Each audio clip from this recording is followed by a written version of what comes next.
변복 목사의 아침 묵상 2026년 2월 19일 목요일 아침입니다. 오늘은 시편 32편 1절로 11절 말씀을 통해서 실패를 덮지 않는 종, 이런 제목으로 말씀 묵상의 은혜를 나누겠습니다.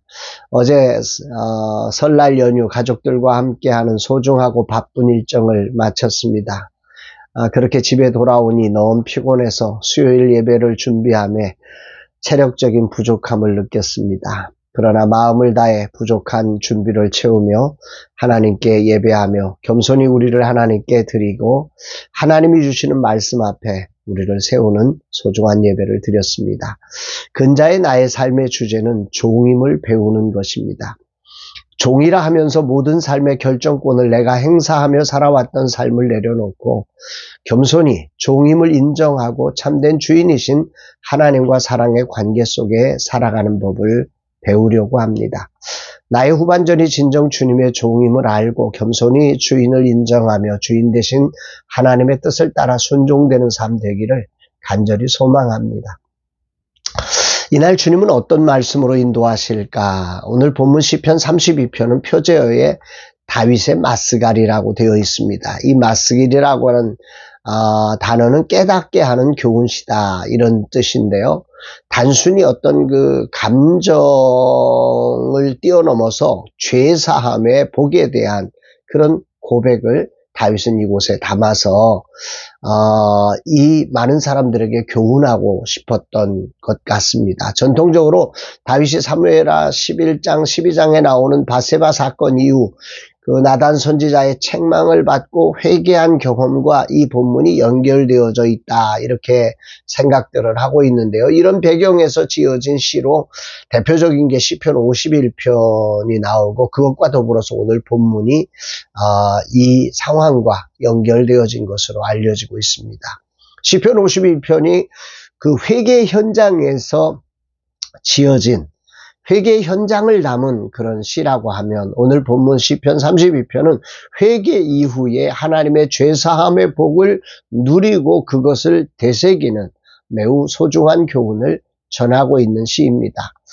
다윗이 이런 죄사함의 복을 깨닫고 또 그 안에서 하나님의 마음을 알면서 지금 뭐라고 외치냐면 8절에 보면 내가 내 갈 길을 가르쳐 보이고 너를 주목하여 훈계하리라, 이런 말씀을 합니다.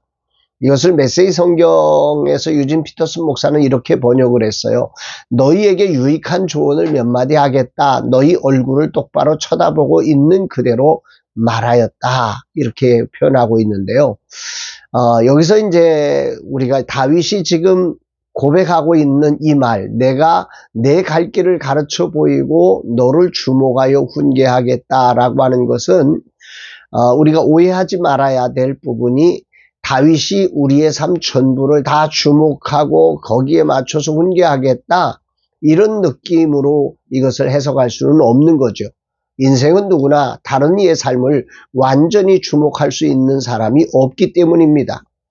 그러나 하나님은 우리의 길을 완벽하게 주목하시지요.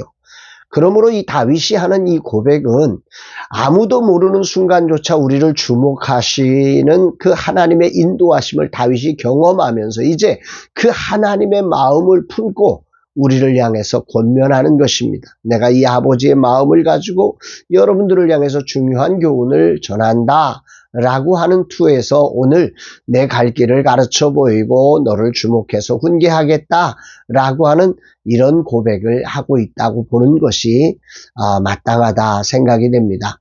다윗은 자신의 결정적 실수를 회개하고 죄사함을 얻은 그 기쁨과 그렇지 못함의 차이를 그래서 우리에게 아주 이 본문을 통해서 극명하게 보여주지요. 자신의 처절한 실패조차 공개하면서 회개할 것과 사죄의 기쁨을 교훈하는 것입니다. 그는 이렇게 고백합니다. 3절 4절에 내가 입을 열지 아니할 때에 종일 신음함으로 내 뼈가 새하였도다. 주의 손이 주야로 나를 누르시오니 내 진액이 빠져서 여름 가뭄에 마름같이 되었나이다, 고백합니다. 이 하나님 앞에 내 죄악을 자백하지 않을 때에 다윗은 종일 신음함으로 뼈가 쇠하여졌다고 고백합니다. 주의 손이 주야로 나를 눌러 진액이 다 빠져나가 그 가뭄에 마른 땅처럼 말라버리듯 내 인생이 말라져 버렸다고 고백하는 거지요. 그렇습니다. 죄라고 하는 것은 그의 양심을 짓눌렀고 하나님의 손은 그를 놓아주지 않으셨기 때문에, 왜? 사랑하기 때문에. 사랑하는 자가 돌아오게 하시기 위해서 하나님은 그를 짓눌러서 그 죄에서 벗어나기를 원하셨던 거지요. 나단 선지자의 책망 앞에 그는 회개할 기회를 찾아 여호와께 그 죄의 문제를 내려놓고 자복하고 숨기지 않고 다 내려놓았습니다. 그로 인해 이 다윗은 사하심을 얻고 정죄하면서 죄사함의 기쁨을 누렸다고 하는 거지요. 그 놀라운 기쁨 안에서 다윗은 이렇게 외칩니다. 6절에 이로 말미암아 모든 경건한 자는 주를 만날 기회를 얻어서 주께 기도할지라. 진실로 홍수가 범람할지라도 그에게 미치지 못하리라.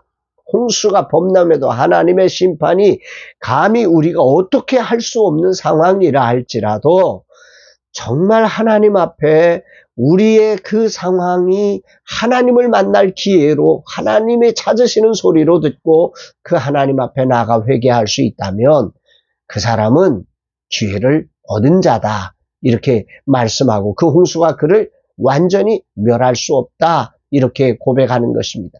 다윗은 나단 선지자로부터 자신의 숨겨진 죄악이 다 드러난 순간 왕권으로, 그의 힘으로 그것을 덮을 수 있었죠. 응? 나 안 그랬어, 안 그랬어, 저놈이 날 모함하는 거야 하고 물리칠 수 있는 거예요. 그러나 다윗은 그 순간을 뭐라고 고백하냐면 주를 만날 기회였다, 이렇게 고백합니다. 그러면서 회개한 것입니다. 그리고 그 사죄의 기쁨을 누렸던 거죠. 여기서 다윗이 고백하는 만날 기회라고 하는 이 단어는 히브리어로 메초라고 하는 단어인데요. 찾아 얻을 수 있는 때입니다. 그러니까 사람이 하나님의 은혜에 반응해야 될 때라는 거죠. 하나님을 만날 기회는 우리가 하나님을 찾아 만날 수 있는 은혜에 반응해야 할 때라고 지금 다윗은 해석하는 것입니다. 다윗의 위대함은 자신의 아픔과 실패를 덮으려 하지 않았습니다. 오히려 그 실패를 하나님을 만날 기회로 이렇게 인식하고 그 실제로 그렇게 그 기회를 선용한 거지요. 더 나아가서 그 순간을 공동체를 살리는 소중한 교훈으로 연결하여 전하고 있다는 것입니다. 그는 이런 마음으로 오늘 선포합니다. 10절 11절에 악인에게는 많은 슬픔이 있으나 여호와를 신뢰하는 자에게는 인자하심이 두루리로다. 너희 의인들아 여호와를 기뻐하며 즐거워할지어다. 마음이 정직한 너희들아 다 즐거이 외칠지어다. 여기 악인으로 표현된 것은 회개하지 않는 자들이지요. 그들은 슬픔이 있을 것이다. 자신의 처절한 경험을 다윗은 지금 고백하고 있는 것입니다. 그리고 여호와를 신뢰하며 여호와를 만날 기회를 붙들고 일어선 자들에게는 하나님의 인자하심이 둘러서 그를 안전하게 보호할 것이다. 기쁨이 충만할 것이다. 자신의 경험을 이야기하고 있는 것입니다. 오늘 주님은 내게 무엇을 말씀하시는 것일까? 본문 9절에서 다윗은 우리가 말이나 노새처럼 제갈과 굴레로 이끌어져야 겨우 움직이는 그런 존재가 되지 말라고 경고를 합니다. 너희들 그런 인생 너무 힘들어, 그렇게 살지 마. 하나님을 만날 기회를 찾아 그분 앞에 너의 짐을 내려놓아, 이렇게 교훈하고 있는 거죠. 다윗은 자신을 끝까지 돌이키게 하신 하나님을 경험했기에 이제 그 하나님을 증언하는 것입니다. 하나님이 하신 일을 보고 그것을 전하는 자가 된 것입니다. 이제는 그것을 숨길 수 없는 종이 된 거죠. 자신의 실패를 덮다가 어느 날 하나님이 결정적인 기회를 주어서 그 앞에 열어놓고 나니 이게 얼마나 기쁘고 영광스러운 일인지를 깨닫고 이제는 종이 되어서 그것을 고백할 수 있는 것입니다. 주님은 막힌 다윗의 죄 얘기를 주목하여 훈계함으로 그로 자유의 복음을 누리게 하신 하나님이십니다. 이 하나님은 오늘 나의 주인 되심을 찬양하고 이 하루 겸손히 주님 만날 기회를 타서 나의 죄악을 내려놓을 뿐 아니라 다윗처럼 그런 나의 처절한 실패조차 주님 전하는 기회로 삼는 자로 살아가기를 주님은 소망하셔서 두드립니다. 그래서 저도 기도합니다. 그런 모습으로 변화되길 원합니다.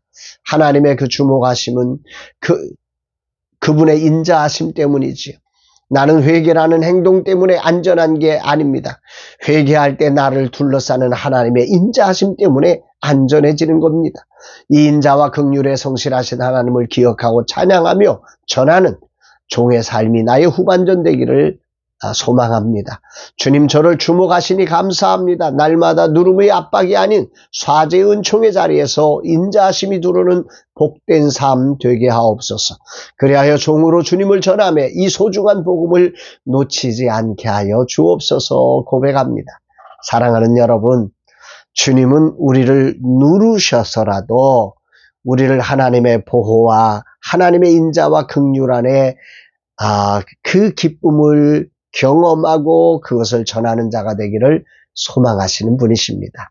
오늘 정말 우리의 삶을 주님 앞에서 겸손히 실패를 덮는 인생이 아니라 실패를 주님 앞에 겸손히 내려놓고 회개함으로 주님이 주시는 참 자유와 그 하나님의 은신처 안에서의 그 보호의 안전을 그 기쁨을 경험하고 찬양하고 증거하는 우리 모두가 되기를 주의 이름으로 축복합니다. 사랑합니다, 여러분.